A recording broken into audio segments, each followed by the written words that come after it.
Introducing National Streaming Sports, live and on-demand sports talk programming that you can access 24/7. For the premier sports talk experience, tap into our Roku channel. Start your mornings with Mac and Jack covering all the weekend sports action. Then pour a cup and enjoy all the sports you can drink on the Coffee and Sports podcast. At midday, talk sports from east to west on the Coast to Coast podcast. Followed at night by some hot girl talk with Prim and Proper Sports featuring Sonia Pearson. Talk boxing on the Gloved Fist. Yankee fans tune in for Start Spreading the News. And there's more on the College Sports Huddle and Sports Scope with Robert Butler. There are 20 podcasts in all and 70 weekly shows giving us a 3.4-star viewer rating. To find us on Roku TV, search for National Streaming Sports on the Roku search bar. Click on the logo and you're in. National Streaming Sports, live and on-demand sports talk for America.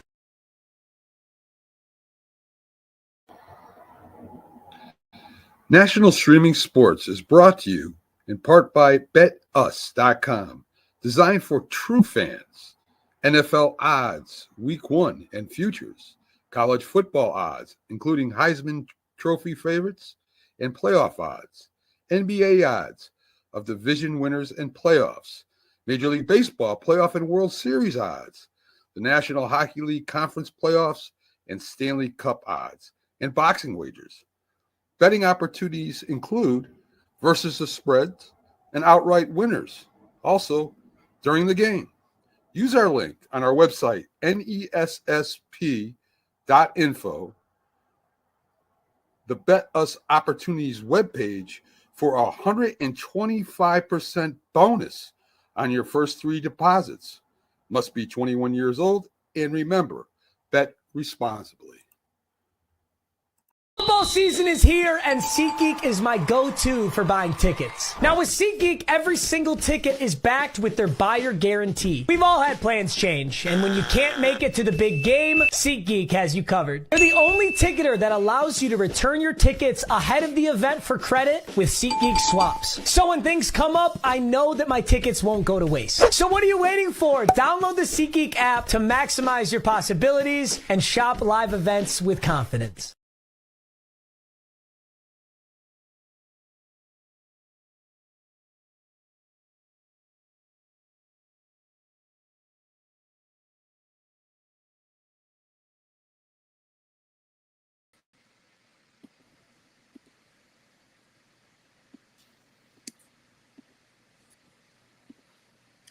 Good evening and welcome to another edition of National Streaming Sports, the midweek show. I hope everybody's doing well. I am your co-host tonight, sitting in for Mac and Linda. Shout out to the Roku channel production team. Mac, we miss you. We hope you get better soon. And download the Roku app. All 12,615 of you all who have supported us so graciously, we appreciate you. I'm joined by Jay Train, the Louisiana native and New Orleans Saint and LSU Tigers and all things Louisiana fan. To my right is Mike Tipton from the Tipton Point Cowboys. Anything Texas except Houston, Texas, that is. It's all for Tip. And to the right, you got the Hawks native and professional baller himself, Bo Krizouch from Football Talk with Bo. Good evening, gentlemen. How are you all tonight? Doing good. Doing good. Well. I like the gothic. I like the gothic lettering we got going on here. Yes, yeah. I'm glad you guys approved that. How you doing? Good too, J Train. Well, I was about to say, soon as you said I'm a Louisiana and Saints fan, I'm soon to be a Shedeur Sanders fan. Looks like with all these mock drafts mocking him to the Saints. Yes. We'll see how that goes. We are going to definitely get to that real soon. But as you guys see, I'm wearing my March Madness shirt. I'm still Duke all day, every day. And karma is a mother, guys. I mean, Houston got it how they lived. I'm so sorry, Kelvin Sampson, my neighbor back from Robinson County, North Carolina, coach of the Houston Cougars, okay? Cougars out there in the house. But, honey, they got clawed and declawed by the Florida Gators, who put all teeth forward and gobbled them right on up. As, of course, the most painful thing about it, guys, 2 points. I mean, just like Houston and Duke. And the thing with this game was Houston led this game 75% of the time, over that actually. And within there was a stat they broke: 93% of all teams who had to lead within the last 14 minutes of any NCAA tournament, that team won the game. Well, there's a chance. There's always that chance. The other 7% that we didn't account for, and Florida made that happen with 1 minute 38 seconds left in the game. They came back, got it done. Clayton Jr., got it done all over them. Sharp and LJ, just a figment of Houston's imagination, and they go home 65-63. This was Houston's first time in the actual finals, I believe, and this was Florida Gators' third championship. This is their first since 2007. They are one of the only teams now. They're joining two other teams that have not only a collegiate football championship, but now a collegiate basketball championship for the NCAA. So congratulations to those Gators. And yeah, guys, what a nail biter. I mean, if Tip wasn't drinking already, he would be now. Yeah. Let's Home go. bracket just busted wide open. Nah, it's funny, though. The worst part about that game was the fact that they didn't get a shot off at the end, right? For it to go down the way that it did, man, just a horrible way to end the game. But it was sloppy the whole way through anyway. I mean, the Gators, right up till the end, the only time they led, they were 8-6 at the very beginning of the game. And then it was just this game of runs, which a lot of times they are, but it was never a run where they pulled ahead. Like Houston would run out and then they'd get a run to catch up. Mm-hmm. And then at best they'd tie. So, I mean, you thought the Gators were going to ultimately lose when they were losing the turnover battle 12-4 and Love it. halfway through the second half. And you're looking at that and you're like, yeah, they're just actively trying to get rid of this game. And then Houston started getting in foul trouble. They had 3 fouls in 9 seconds, which was amazing, on the same guy. Like, that's got to almost be a record on its own. Yes. But yeah, it was just a very weird ending to the game. Mostly because they just couldn't get a shot off. Like in that scenario, just heave the thing up because nobody knows that you're dropping the ball. So none of your teammates are around to make a play on it. Everybody was turning like you were going to shoot. So at least give them the opportunity to go get a rebound. You dumping the ball like that, nobody's even aware. You lose 3-4 seconds when there's only 15, 20 seconds left. Mm-hmm. Rough. So I don't know. It's just a weird game to watch. And I think the more frustrating thing, like you said, like you can't get a shot off. But if you look, even whenever he jumps in the air, there's still 5 seconds left. That ball was bouncing around for 4 seconds. The Houston Cougars got the ball with 19 seconds left. This was the play you came up with. This is what you drew up. Exactly. He couldn't finish his commitment, and that's why I said Houston got it how they live. Because look how they did Duke. Duke couldn't even inbound. The last 2 possessions, Duke could not inbound. That's why I was like, you got it how you live. Well, that was good defense on Houston though when the inbound. Exactly. It was, But and it was good defense. But at the same time, the guy should have just shot the ball. That's what makes it interesting is that Houston had great plays at the end of the game in the Final Four and the Elite Eight. They had coaching matters. But they got out coached at the end. I mean, I don't understand the player that didn't shoot the ball. If you get blocked, you have an opportunity to go get the ball or inbound again. And if the ball goes out of bounds and maybe 1 or 2 seconds, you can shoot again. You have another shot. But just standing there with the ball bouncing and no one sees what's going on, that's crazy. Well, and not just that, like he couldn't touch it because of course, by rule, absolutely, there's nothing you can do, but shoot the ball and just have it blocked. That's what I'm saying. And that's the thing too, is like, even if it's blocked, that's one of the that's not even worst case scenario. We saw worst case scenario. Throw it up. Maybe you hit the backboard. One of your teammates can get it, put it in for 2. You go to overtime. That's what I'm saying. Maybe, you flail an arm out. You get slapped on the arm a little bit. Now you're shooting 3 free throws. Like, give yourself a shot to just go up and drop the ball. Yeah. Like literally, you dropped the ball. We don't see that. Right? We don't see that happen in like actuality, right? Like this is he drops the ball. This is how they lose the game. There was a point there though where I think it was like with about 5 minutes left, right? That's when Houston starts getting all the fouls, like all that stuff. You felt the momentum shift, and Florida quickened the pace of that game up. And the second Florida quickened the pace of the game up, you knew Houston was going to lose. And Sonia, you had like a great stat there: 93% of the time, if you have a lead, you're going to win it. How many times do we see Florida be down and come back and win these games? Absolutely. What they did to Texas Tech, what they did to Houston, they do what they needed to do at the biggest moment possible.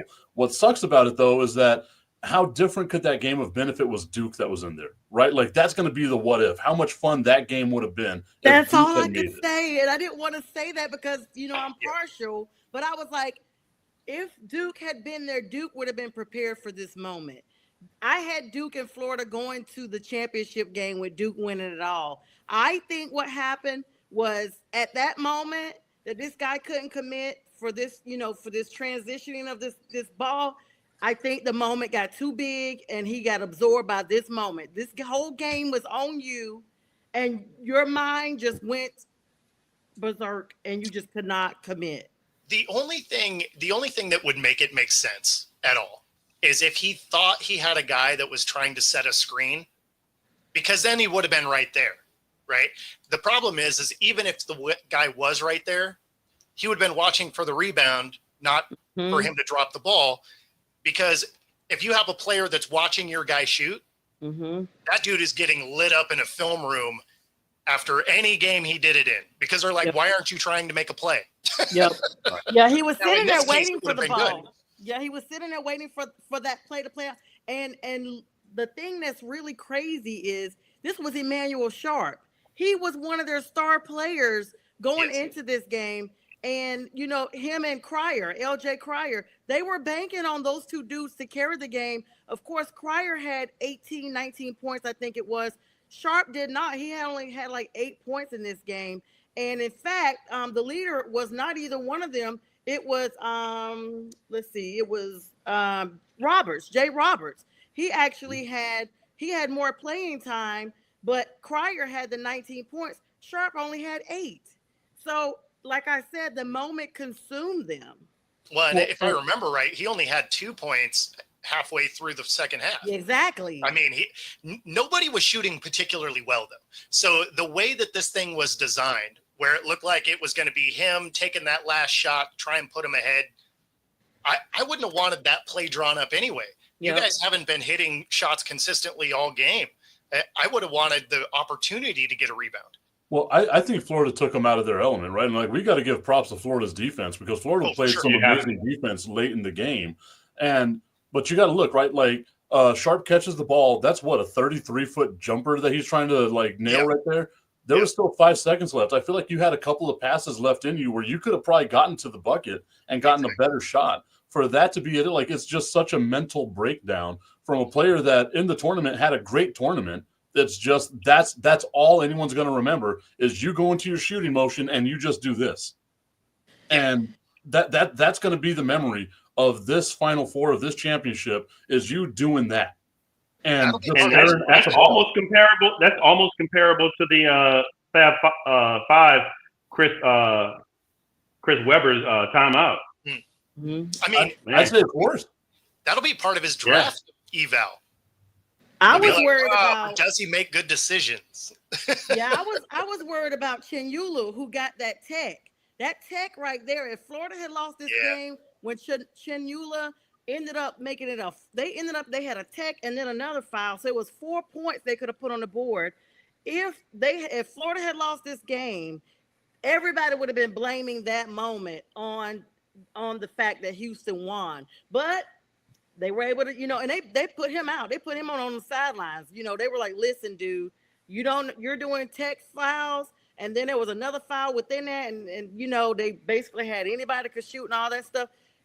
Had Florida lost this game, we would have been talking about that right now. Especially that tech where he spiked the ball. Yes, that's what I'm saying. He bounced it up out of anger. And they were like, okay, you already had the foul. The fact that you were angry about it and the ball went airbound, that's when you got the tech. That was crazy.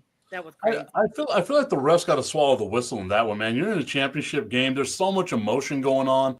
Like it's understandable to be frustrated in that moment, right? So like I feel like for me, the refs need to swallow that whistle. But Houston also didn't do themselves any favors. They had a ton of free throws late in the game that they just didn't make. And I don't know what it is about college basketball. You got guys that shoot at like 90%, and then everyone else is shooting at like 52%. Yeah. And it's the ugliest free throw motions in the world. I get so frustrated by it because I'm just like, guys, it's a free throw. It's easy points. This is like Texas Tech loses games that way, just like they did to Florida. Florida beats Houston because Houston can't make free throws. Why are free throws not being something that we like focus on? How are you a college player and you're happy with a 50% free throw average? Both of these teams, their free throws were literally mirrored when you look at the stats of like the free throw percentages. It's crazy because when you do the breakdown, it was only like one difference in each category. Like I thought you were going to say their free throws were a miracle because it kind of was if it went in. That too. It was like, okay, they're like the Patrick Mahomes of the basketball because you just hurl and pray it goes in. Like, let me ask you guys this. I know people don't really say karma or whatever, but it came out that Hakeem Olajuwon was at the Duke versus Florida game. Duke versus Houston game. And when Houston won, he was, prevented from going on the court. And Kelvin Sampson knew he was there. Kelvin had invited him and a CBS reporter, Chad somebody, that basically they were part of the Houston culture and he wanted them to be there. And security was like, yeah, you don't got your media pass. We don't know you, dude. And I'm like, who don't know Hakeem Olajuwon? First off, how tall do you have to be for someone to assume you play basketball? Right. Especially when it's him. Yeah. That's another thing. I'm like, was that karma coming back again? You know what it was? That they did that Final Four was in San Antonio. That was a San Antonio Spurs fan still mad about what Hakeem Olajuwon did to David Robinson when he got him and jammed on him. That was payback for 1995. That's what that was. I'm guessing the security guy wasn't alive in 1995. That's what but I looked at the dude looked like he was alive in 95. They showed like him, at least a random security person in front of him. And the guy looked older than me. So, I mean, you got to look at it like this. If you're working in that type of atmosphere, you have to know who people are. You can't just blame ignorance like, oh, I wasn't alive when that happened.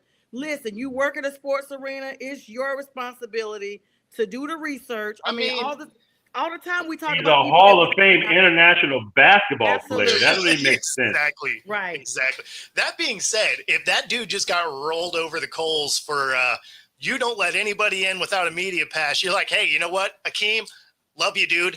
No. Yeah, I mean, if that's the case, I ain't getting fired for you today.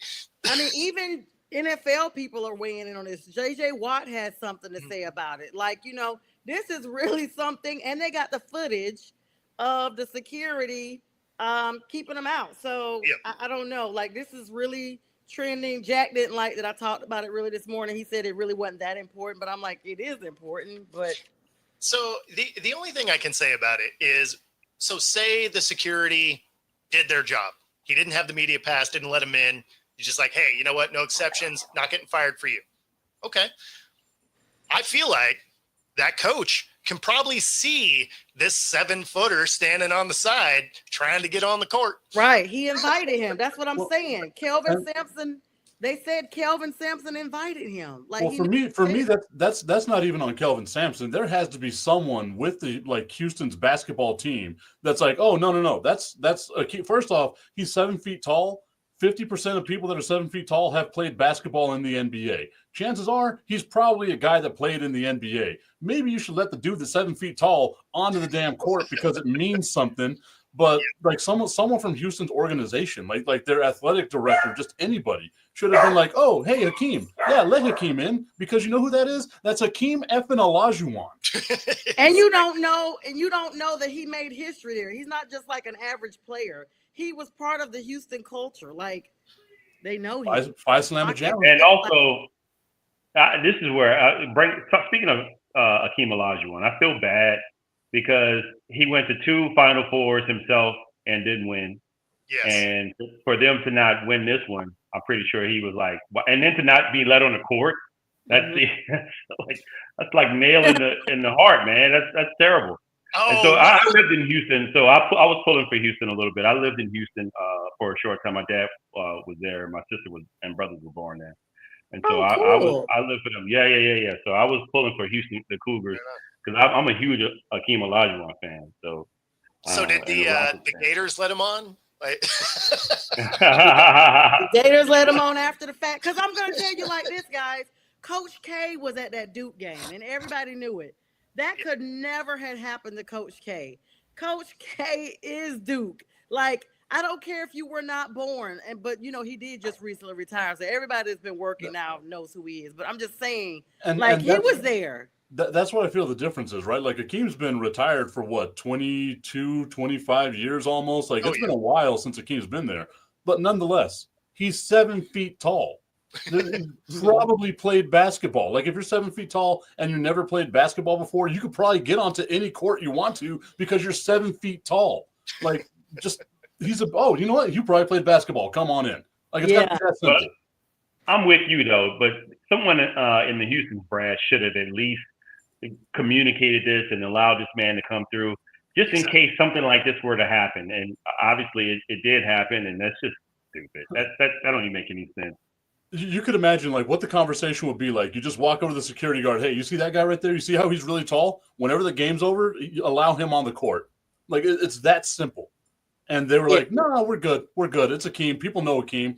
But I'm telling you, it was a San Antonio Spurs fan. He remembered him doing the dream shake to David Robinson, and he got his get back. That's what that was right there.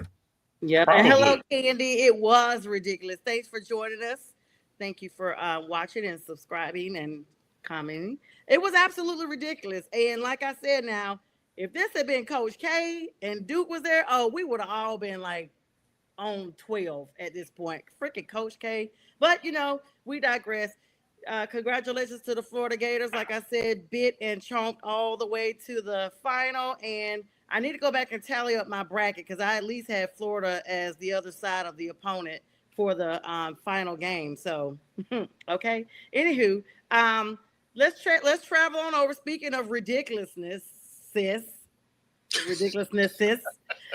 Freaking Denver decided to get the broom and mop out, clean house, got rid of Malone after this rant he supposedly did at a press conference, got him and his GM up out of there. Guys, what are your thoughts? I think, obviously this seems asinine, but the other end of it, when you look at 4 of the last 6 NBA championship coaches have been fired. Yep. So apparently you win a ring. They're like, yeah, cool. Bye. Bye. Milwaukee. 2 of Milwaukee coaches. What was it? Budenholzer.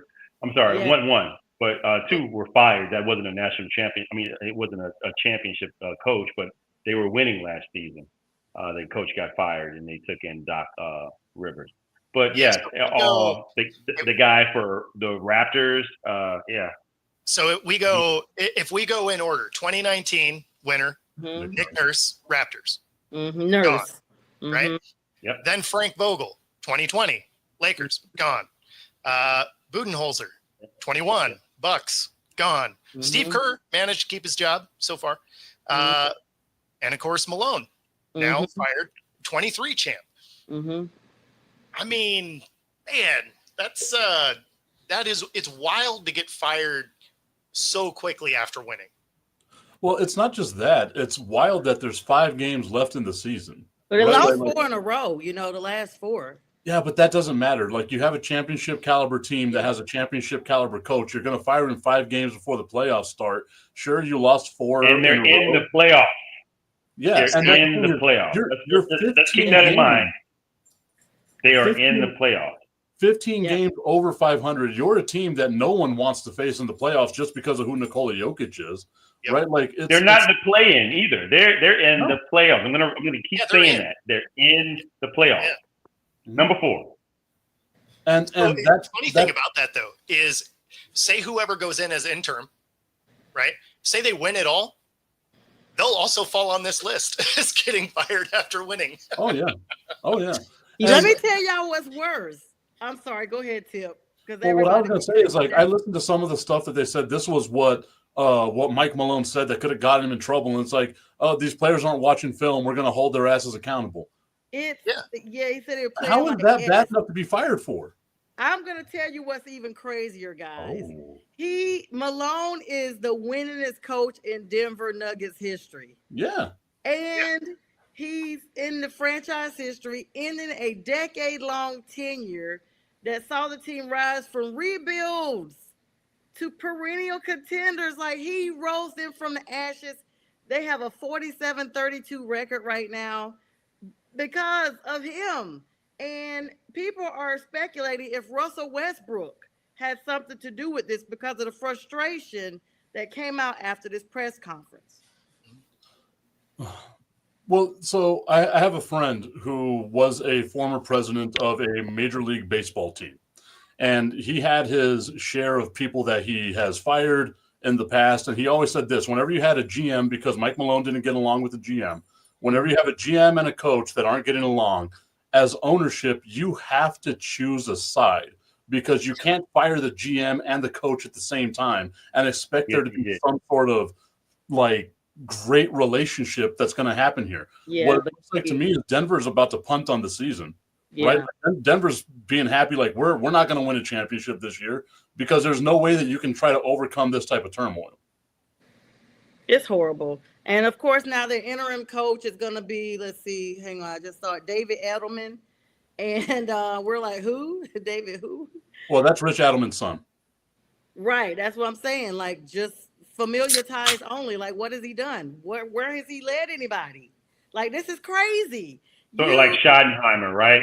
Yeah, just like I'm all about nepotism and head coaches. I got to be on my guy Schottenheimer's time. Like, we're winning 0 games this year, baby. We got this going. I hate that. I love that team. You absolutely do fire all of them, right? The roof is on fire. We don't need no water. Let the mother burn. I mean, they're calling it spring cleaning. Talk about spring cleaning. I mean, it's at the wrong time, man. That isn't making for them to be that's what I'm saying. You couldn't wait 20 more games, like another month. You couldn't let this ride out. It had to be 5 games. Like this is now tied with the latest that a coach has been fired in the season. Hubie Brown in 1982 was fired by the Atlanta Hawks. Yep. With 5 games left in the season. What does that? But the Hawks weren't in the playoffs. Like, the Hawks were really bad that year. Every year, a team that's a playoff contender. And again, nobody wants to face this team in the playoffs. You got Nikola Jokic, anything can happen. And he's come out and made sure he told everybody he ain't had nothing to do with this. He's literally like, I had nothing to do with this. So, and it's not even like it was close, right? Like, they could lose the rest of the games and they'll be in the playoffs. Yes. But how does this affect the morale of the players? You just got rid of their main guy. I don't know. All I'm saying is if I'm the players and I don't win a championship, the entire city, the fan base, gets to point at you and say, you're the reason why we didn't win this championship. Oh, yeah. Your head coach 99% of the time is like a human shield, right? Like, oh, it could have been the coach. The way that we always see it starts with firing the GM, then it starts with firing the coach, and then we start trading off players. Well, hell, you fired both of them at the same time. What the hell are you doing? Well, when you look at the background on it, they've given 5 reasons behind Calvin Booth being moved on. First, they extended Zeke Nananji's contract for 4 more years for $32 million. Some under the collective old bargaining that they had, making $8 million made for a valuable trade chip. Go into all of that. Then they offered guaranteed contracts to rookies who never or rarely played. Like, they were spending money like, you get a contract, you get a contract, you get a contract. I mean, ever since the summer of 2022, this is what they've been doing. This has had a big impact on everything. And then, of course, everything that happened with Reggie Jackson after the title game. From 2023 on, there's been a whole bunch of stuff going on with that. He was mostly fine but inconsistent and ran out of gas late as the Nuggets relied on him with injuries to Jamal Murray. And then a few weeks later, he picked up his option and Booth shipped him out of town with 3 second-round picks. So you think about that going on. And then they paid too much for Deron Holmes II. Like, they gave this dude, moved 6 picks for him. And the fact is, they lost because of injury he had during the summer league. I mean, there was a lot of that. Then, of course, the signing of Dario Saric to the taxpayer mid-level exception. I mean, it looks like this was all a whole bunch of financial issues that boiled over to misguided information, mismanagement, and it just caused turmoil across the board. But we can say that like salaries in the NBA are like that, right? Bronny James is making $7 million this year. Right. He ain't worth $7 million. Yeah, right? notwithstanding, that's just because of his daddy's name. 100%. But like, how many times do we see the dude that's like the 12th guy on the bench that's making like $10 million annually because that's just how NBA contracts are right now. I just didn't know it, I guess. Yeah. What are you talking about? Bronny James is the G League MVP. He deserves every penny of it. He's at a G League. He's at a G League. Yeah, cool. It's been fun. I'm out. Hi, Let's Talk Sports Network. Good evening to you guys. Thank you so much for commenting. They said the NBA as a whole looks at the right decision and goes the other way. That's crazy. And J-Train, I'll let you know this. Me, you, and Bo and Sonia could all be G League MVPs one day. Like if that's where the bar is. Thinking that. I mean, I'm old and fat. My shot ain't never broke. Like that thing always looks good, baby. Trust me. All you need is just a tip. That's it. That's all I need. Give me a tip of space, and I got you, baby. That's right. Draining it on you. He said that's what his show. He tried to call his show that, and they were like, No. So I had a segment of my show that was called Just the Tip, and then innuendo. Oh no, yeah, it's the triple entendre. That's what I tell people all the time. I'm the master of the triple entendre. Gonna show off the tweet. Sonya had to bow out gracefully. She's like, I'm done. Is it over now? I'm back. It's just like the group chat. The second I stop talking, she gets out of here. Yes, so sorry. But yeah, I mean, what do you guys think? So Denver, in my mind, I'm like, when you do something like this, you are setting yourself up for a quick elimination. Like the first time you play one of these lower level teams that are like, you got to win to stay in. As soon as you play like that one seed that's trying to just scramble all they can, they still got the same coach they've had all season. And you're up here pompous and, whatever, we don't need anybody. You're going to run into trouble early on. I expect Denver to not progress deep in the playoffs like we initially thought. No, that'll be one and done. And it's unfortunate because Jokic is having another MVP season and this, caliber season, and you got to contend with this. And potentially, like you said, one and done. I don't know. Maybe they rally together. Maybe they get together and make a run in the West. You got players drawing up stuff. West, y'all. Who knows? I'm not sold on all the teams in the West anyway. So I mean, I think it's a crapshoot. To be honest with you. And that's the thing, right? It's like in this year, at least in the Western Conference, we could be like any of the teams that make it there. I do believe Oklahoma City is the best team, like not just record-wise, like they are a really good team, but I also believe that you have to have growing pains in sports, right? Like they just haven't hit the threshold of the growing pains to get where they need to go. It could be anybody's conference. And for you to do this to your team, it's a self-inflicted wound. But what it looks like to me is that Denver is really on the cusp of saying, you know what? We're good with having Jokic. We won a championship with him. Let's go ahead and ship off some contracts and let's begin that rebuild and start trying to retool and do all the things that we have to do. Because if you're going to get rid of the coach and you're going to be this public about it, the coach and the GM, we're talking about huge positions that you need on a basketball court. Yep. If you get rid of those positions, it's not a good look for your franchise. Now you have the excuse of we didn't win a championship this year. We had all the pieces here. We don't have a championship. Now let's move them out because we've been paying so much in luxury tax on it, et cetera, et cetera. Yeah, but it's like they got the shotgun, looking at their foot like, man, there's too many toes on there. Like, yeah, let's just mix it up. Like they're imploding for no reason. I don't think I've ever heard that like phrasing of they got the shotgun, they looked at the toes and was like, you know what? Some of these got to go. I don't need 10. I don't need 5 on each foot. Yeah, let's be 7 toes down. Yeah, 7 toes down is a new montage for 2025. And just so Robert Wardell knows, it's not a 2-inch vertical; it's a 1.5-inch vertical, baby, and I am proud of that. Okay, Robert. Good evening. I didn't see your comment, and I'm glad I missed it. Let's move on. Wow. You guys join Tip after dark, after midnight. He has his show. I'm talking about my jump. I like don't know what the hell y'all are talking He's about. talking about the He's talking about jumping off the ground. Yeah. I've had multiple knee surgeries, ankle surgeries. Like if my vertical's that high, I'm lucky. Okay, great. Thank you for clarification. My apologies. Just never know. When Someone Tip is needs to get their sipping, mind out of the gutter. when Tippin is sipping, you just have to make sure you got your comments correct on here. But I mean, that's leave it to Sonia to take us to the dirty place. yeah. I did not. I just want to make sure we are not there. You're the one who brought up the just the tip thing. Like we got to remember this. You're the one that brought that up. And he's tripping. And she's gone. Is it safe to come back? All right, guys. So let's switch and pivot. Thanks, everybody. Robert, good to see you as always. To the NFL. Looks like Christian McCaffrey has been, deemed healthy and able to return. However, the 49ers are like, you know what? We're going to go ahead and add us a running back to our draft. Now, we know the running back shelf life is already short as is, but the fact that Christian McCaffrey has had double injuries, not just this season, but previous seasons as well. We thought he was healthy once he got to the 49ers. But the 49ers are clearly in rebuild mode. Bo, you're out west, out in that, that same geographical area. What's the rumblings out there with the 49ers camp and just the NFC West as a whole?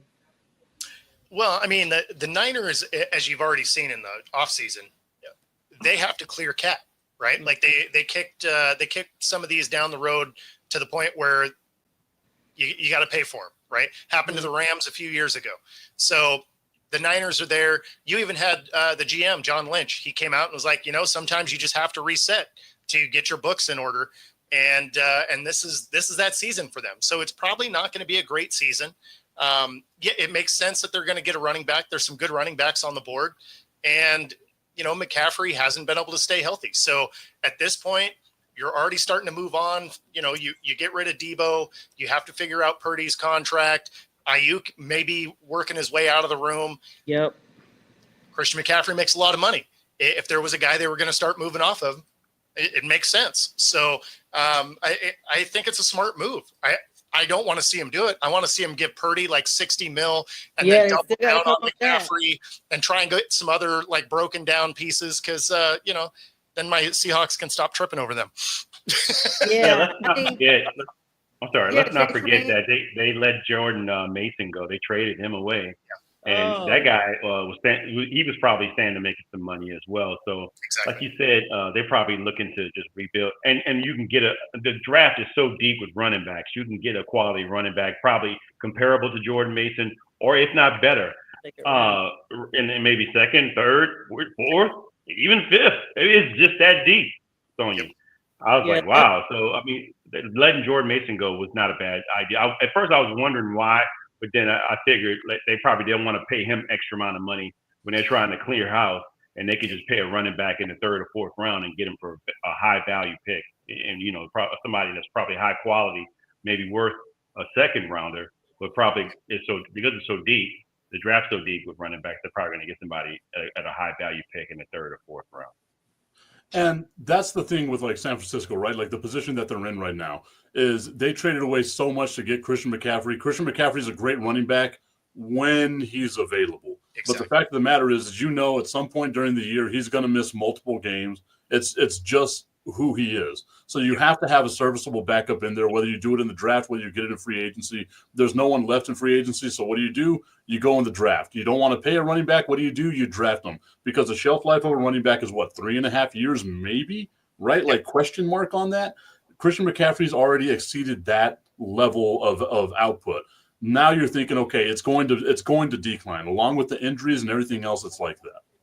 Yep. And with the offense that they run, which is a wide zone offense, I got a perfect scenario getting a guy that might fall to a third round is Caleb Johnson out of Iowa. He would fit that offense perfectly. And if they could get him, he's not injury prone, and he would ultimately be the replacement probably for Christian McCaffrey. But to put those two back there as a dual backfield, man, that'd be great for them. And you get him for a cheap price. I was thinking the same thing. You can do that with Bo Scatterbo too. Same. That's what I want Scatterboo. I've been talking about him, but I don't know. Would he go in the second round? He's probably going to go in the first round. Don't you? No, think? he's probably like a third. He's a third rounder. Yeah, he's a third. Yeah, his speed is probably what's killing him. Yeah, and he doesn't know how to say his name right. There's one O at the end of his name. There's not two. Oh, so the announcers have been calling him Scataboo, and it's everybody. I've heard one. I've even heard the AI say Scatabo. Yeah, and speaking of mispronounced, Bo, do we call you Bo or do we call you Boo? Bo. I'm calling you Bo. I'm definitely not calling you Boo. Right, hey, Boo. So is his name Scataboo or Scatabo? It's Scataboo, but he doesn't know how to say it. Scataboo, but isn't it just one O, right? It is. Yeah. Speaking of names, I wonder if this person is in the draft this year, and it's Noah, and I want to spell the last name because I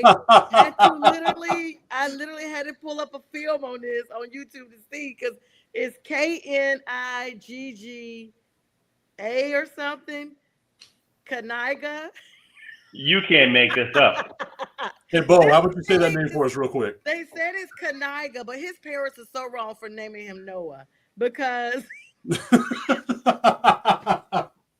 when you look at the name, the announcers were like, we hope that the K is not silent. Like they literally said that. When you look at this dude, it actually is though. He's in the draft. It is silent. It is silent. Oh no, my God. It is exactly what you think it is. No, God. No. I gotta go. Yep. So is he in the draft this year? I hope. I mean, J-Train is frozen. He can't even get it. Just listening to announcers stumble over that is going to be the best. Oh, hey, he just got back. Hey, let me remove him here. Let me bring him up. Oh. I was going to take a picture of that. Hey, sorry. I hit the wrong button here. That's okay. Yeah, you're still on for some reason on another. J-Train did not want to be a part of that conversation. Yeah, right. Let me leave out. Tapping out. So Robert says we'll just have to deal with those Rams this year, Bo. My feelings is they win the division. And he said, boo, needs 2 O's. So let's go back to this. Is Noah in this draft, guys? I don't even know if I want to type that into my computer right now. So yeah, I'm pretty sure that's the incognito. Yeah, as Siri, she's like Noah Knigga. Noah Knigga. That's a great name though. That's one of the greatest names. Like you would think that that's a fake name for like a rapper somewhere. Oh, that is no such question. A great name. No question. So he's not. Is he in the draft this year? I can't wait for them to call his name. I am looking at it right now. Let me see. Man, he's going to be an undrafted free agent at that point. They're going to look at the card and be like, you know what? Never mind. No. Nobody wants to. Yeah, nobody wants to say his name. And so he is not draft eligible until next year. Oh yeah, he's only 18, guys. He plays with the Lawrenceburg Tigers. Well, actually, that's him from high school. My bad. Sometimes you got to know a guy. You got to know a guy. Noah. Let's see. I hope that he makes it to the NFL and he makes it to the Hall of Fame. Yes. Oh my gosh, guys! Because we would have he's in Lawrenceburg, Indiana, and he did sign with the Eastern Michigan Eagles. But yeah, can you imagine going to school with that guy? Oh my gosh. I think it'd be hilarious. Robert says maybe he changes his name to something like he hates. I don't know about that. I mean, there's so many ways we could go with that. But his name is perfect. He does not need to do anything to his name. His name is perfect. I want a 20-year career so that we can hear NFL commentators for the next 20 years just stumbling over this name. You know the best part is that like super racist dude is gonna pop off his lips like nothing. Oh yeah. Oh, he can't wait. He can't wait. Chris Collinsworth is gonna do a few extra years just so he can say it. Yeah, we got Noah Knigga here, but you guys know how to say it. There's someone in Jacksonville. Every time they play, they're gonna have to do a disclaimer before the game. Kind of like you guys remember when Dennis Rodman was playing and he kept changing his name and stuff like that. And then Ron Artest was like Meta World Peace. You guys remember when I almost don't want to say this. Let me fact check it before I say it. Hang on, because this might not be right. Well, what I was going to say is there's going to be a fan base in Jacksonville that's going to love whenever he comes in on the opposing side. That's going to be the case. Carolina. Yes. Yes. Oh, Carolina. Sonia, Carolina had a running back that played in the XFL that changed his name to He Hate Me. Remember that guy? What? Yeah, well, that's what Rob was commenting on. Yeah. Rod Smart. Okay, this is true. This is true. So you guys remember when Dennis Rodman changed his name to Orgasm? Oh no, I don't remember that one. In 1997, I double checked it before I said it. I was like, I can remember it coming to for the Pistons, number 5, Orgasm. Oh, that's amazing. Yeah, man, I wish I could have been the announcer at that point. I should have been the announcer. I think he was already out of the league when he changed it because he had already changed it one time to something else, and then he changed it after he released his book Walk on the Wild Side as part of his larger attention-grabbing persona. You know, he wore the wedding dress and all this stuff around that time that he just kind of got really out there. It was great being here in Texas with him being a Spur at the time, because you had Avery Johnson and David Robinson, who are these super religious guys, having to deal with Dennis Rodman and the crazy that was going with that. And it was so much fun to read those stories, man. Imagine the stadium chant, right? Yeah. When Noah runs in, if he's like a Pro Bowl caliber guy, right? Because it's usually a last name. You got 60,000 fans. Yes. I'm like, there's going to be. Who gets to start that chant? I think you're going to hear crickets, though. You're going to hear crickets because everybody's not going to say. On regular TV now, they say GD and D and P and stuff like that like it's nothing. So by the time Noah gets into the league, just imagine that to be a regular word, just like everything else. Because that's how we're going. You know, whenever he starts coming out and the crowd is chanting his name, there's going to be that one white guy that's really doing it, and he's going to become an internet sensation. You guys ever seen White Chicks? Yes. You know when the guys are in the car, they were like, "What? Oh, when you were thinking nobody's here. Oh, no one's here. Okay, just it's not mine. Yeah, you know what? I was like, that's how it's gonna be when Noah comes out. So, guys, you know, we always plug in some fun. I'm glad we can get some laughs going here. Fun football, and even sometimes we talk about, you know, faith a little bit. So we gotta have faith with these teams we got represented. So anywho, let's talk about this mock draft. We're gonna keep talking about this ad nauseum until it happens. J Train, I'm gonna let you take the lead on this because it looks like the latest mock draft has come out, and you were talking in the chat about some possible trade stuff because Shadour's visiting the Steelers, and at a minimum, he may still be on the table when you guys pick number 9 because the Panthers don't want him, and we're right ahead of you guys. Yeah, so I think some of this is smoke. Mm-hmm. I think a lot of a lot of guys are playing chess. They're putting the things out in the media. A lot of the so-called gurus of mocks don't really know what they're talking about in some areas. And you hear a lot of shenanigans going on. But I do like Mel Kiper Jr. But his particular mock draft, he's made a whole career out of being wrong. Yeah, exactly. I mean, he's had a GM call him out years ago on a panel in his face, called him out about being wrong. Yeah, but his 4.0, his latest mock draft, has Shedeur Sanders falling to the Saints at number 9. I just don't see the quarterback needy teams that are ahead of the Saints passing up on Shedeur Sanders. Regardless of what you think of him, regardless of what the media's put out about him being brash and having an attitude, I just think that he's going to fall to one of those teams. It's either going to be, you had 2 teams. They either went to go see Travis Hunter or they went to go see Travis Hunter and Shedeur Sanders. Right, that part. The tag. And I think Cleveland, the Giants, regardless of their situation right now, with 2 older quarterbacks that are on virtually 1-year contracts, I think they still want a franchise quarterback in New York. I think the Raiders, regardless of the money that they just shelled out to Geno Smith, who's a 34-year-old quarterback, somebody that can sit under Geno, somebody that Tom Brady in the building has a little bit of traction saying, hey, I've been mentoring this guy. Mm-hmm. Why not take a shot at him? let's get this guy and bring him in. The Jets that has Justin Fields and nobody else. Maybe they might want a quarterback too. They might want somebody at number 7. Number 7. And of course, not the Carolina Panthers. They're not going to pick anybody. They got their quarterback in the building, and they just re-upped the Red Cannon. Red Rifle. Red Rifle. He's a cannon, though. He's a cannon, though. He's a little bit of a rusty musket right now, though. I think he's a rusty musket. Former Dallas Cowboys legend. Dallas Cowboys legend Andy Dalton. That's right. But he's a serviceable backup, and that's what they got him for, and I'm not knocking that. If he falls to New Orleans, I'm all for it. Just so you hear from me, I'm all for it. Oh. But if the Saints can trade and get out of number 9 and get more value picks with the Steelers, I'm all for it. Get a second.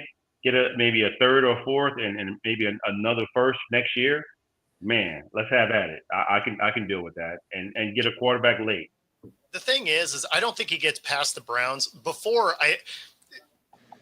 About a month ago, I thought he could fall all the way to the Saints because of the way that teams were, and the fact that his dad was like, "Oh yeah, we'll do some of that Eli Manning stuff, and we're not going to send him to teams we don't want him to."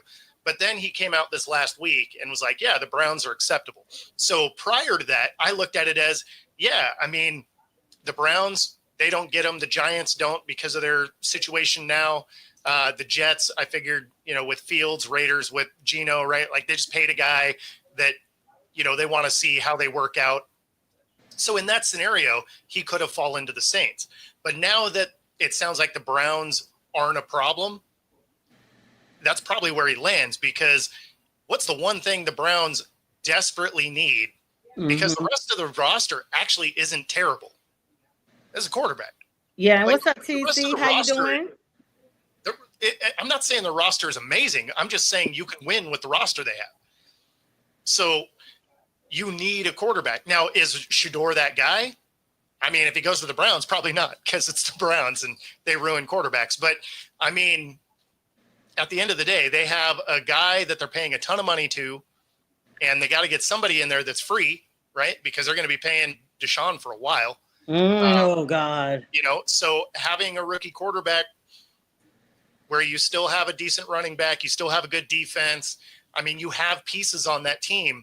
So, yeah, I mean, I could see him being a Brown, whereas, a week and a half ago, I would have said absolutely not, just based on everything they said all off season leading up to that. Well, Deion came out talking about he just gracious and everything. And I know that you, hang on. Somebody just messaged me. Oh, hi, Carranza.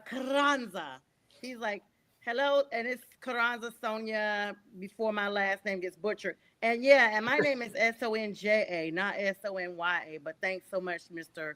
Tony Carranza. I know you get ready to say something, Tip, but real quick, I want to make sure you guys also plug in, like after your comment, Tip. What do the Browns do with Deshaun? Like, seriously. But go ahead with your comment, and then I want you guys to chime in on that because it kind of pivots to what you guys were talking about. So I feel like you got to look at Shedeur, right? Like, what team do you want to go to? The Giants are bad. I still think Cleveland is bad. Out of all the situations that are there, and if you're visiting Pittsburgh, maybe Pittsburgh's going to put up a package to draft in that top 3, right? Like, you can send a package over to the Giants and say, look, we're going to get this guy. You're more than likely not going to do it with Cleveland, even though you have a history of Cleveland messing up a bunch of draft picks. You're not going to do that, right? So you can find a way. And let's be honest, Tennessee also has been out there as trading the number 1 overall pick. So Pittsburgh trading to Tennessee wouldn't be so far out of mind. As far as Shedeur goes, the best situation for him would be Pittsburgh, because you have George Pickens, you have DK Metcalf, you have a pretty decent offensive line, you've got a pretty solid defense. That's the best team that he can go to. If I'm all these other teams, if I'm the Jets, if I'm the Browns, if I'm Tennessee, if I'm the Giants, there's so many holes there that a quarterback doesn't fix, that a quarterback isn't going to help out at either. So he go to Pittsburgh and they're getting ready to sign Aaron Rodgers, like what, today or tomorrow? Is it today? Did he go on the Pat McAfee show today? Today was supposed to be the day it was released. What happened with that? Let me look. So every day is supposed to have been the day it was released. They've been saying, Pags told us April 9th. You know, Pags knows everything. But the date has moved a couple of times. Oh my! And that's the thing with Aaron Rodgers, right? That's the thing with Aaron Rodgers. Even if you do sign Aaron Rodgers, you still need someone that's going to take over after him. Shedeur Sanders, if you give him those weapons, that's the best place for him to land. That would be a fantastic situation for him personally for the best growth as a quarterback. They need to go ahead and send Aaron Rodgers Kaniga butt home. That's what they need to do. Go ahead and send that Kaniga home. I'm sick of him. I mean, this is the song. Like, he acts like the world owes him something. Dude, you have not won nothing. Like, yeah, but they let him do that. That's the thing. Like, they give him leverage that doesn't make sense. Yeah, Mike Tomlin must be about to leave because Mike Tomlin usually has a little bit more control of folks than what's going on right now. Well, I think Pittsburgh meeting up with Shedeur Sanders says that there might be a possibility that they're done with all this Aaron Rodgers mess. He's already lost that. I hope they send him home. Like, make him sit down and get some humbleness about himself. And then as far as what Cleveland can do with Deshaun Watson, you married that dude. Just stuck with him until the end of that contract. You can't move on from it. 2027? It's 2 more years. You're done. Well, let's not forget that Jim Haslett came out and said that we swung and took a big swing and missed. Yeah. You know, so I mean that speaks volumes in where they want to go. I think they like a one night stand with a stripper. You're stuck. You're stuck. Yeah, but I mean, Anthony Edwards would be stuck. Are they stuck? I mean, I don't know. The kid. Let me put in there that this stripper gets a kid. You're stuck. No, it's not really like a kid because you're not stuck with him forever, right? Like they did the extension. They did the extension to lessen the money, so it's more like they gave him something that he needs a shot for. Like, it's gonna go away.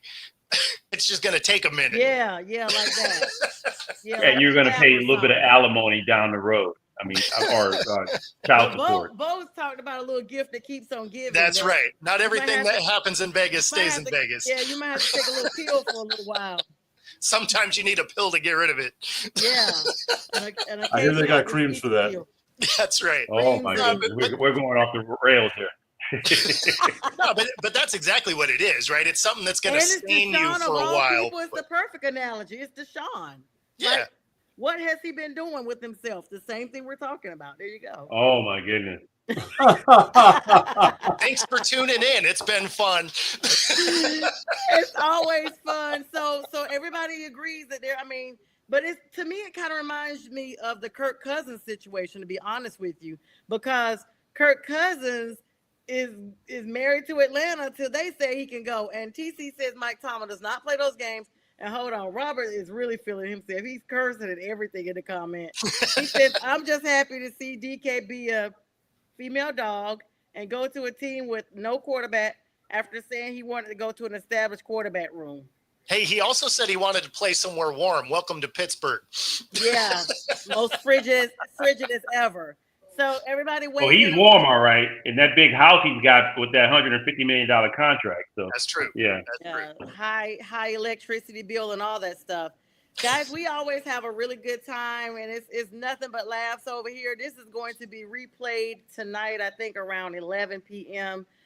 Eastern Standard Time. I was joined with these nice gentlemen, or not so nice, J-Train, Bo, and Tip. I mean, I kind of probably engaged all of that. They're nice guys, really. But we want you to make sure you stay tuned all night. We have shows all throughout the night, and make sure you download the Roku app so that you too can be in the know when we're live.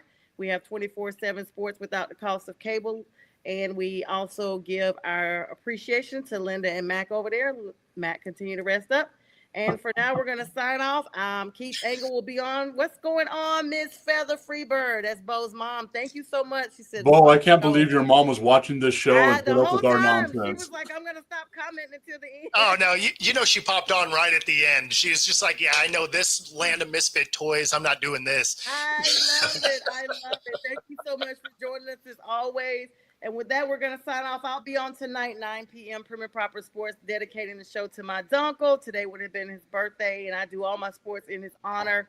And Fern's supposed to be joining me, guys. They said he's over in a ship, so you guys be on standby in case I need to bring y'all over, because I will not be doing a show for an hour at 9 p.m. if you guys are available. You know, I'll be in the chat. But everybody, thanks so Kaniga, much. please. Likes, loves, and comments. What you say, Jay Trey? Kaniga, please. Kaniga, please. With that, we say good As night. long as you know one. Absolutely. You can say Kaniga. You're watching National Streaming Sports. Over 20 podcasts, 70 shows, and a 3.5-star rating on Roku TV.